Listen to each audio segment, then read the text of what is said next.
അപ്പോസ്തലന്മാർ യേശുവിൻ്റെ കണ്ണോടുകൂടെ കാര്യങ്ങളെ കാണുന്നു.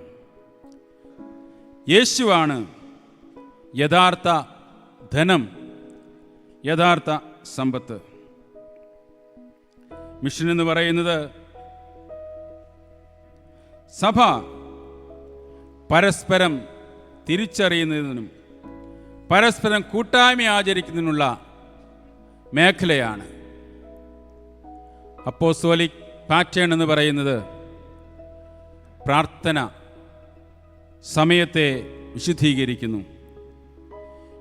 ദർശനം കാഴ്ചകളെ വിശുദ്ധീകരിക്കുന്നു. ക്രിസ്തുവാകുന്ന ധനം സകല ശക്തികളെയും വിശുദ്ധീകരിക്കുന്നു. ദൗത്യം സമൂഹത്തെ വിശുദ്ധീകരിക്കുന്നു.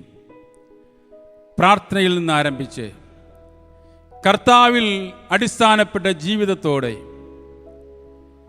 സമൂഹത്തിൻ്റെ ഭാഗമായി കൂട്ടായ്മ ആചരിപ്പാൻ കർത്താവ് നമ്മളെ വെല്ലുവിളിക്കുന്നു. ഈ വെല്ലുവിളി സ്വീകരിച്ച് കർത്താവ് ആഗ്രഹിക്കുന്ന പോലെ ജീവിപ്പാനും ശുശ്രൂഷ ചെയ്യിപ്പാനും കർത്താവ് നമ്മളെ സഹായിക്കട്ടെ.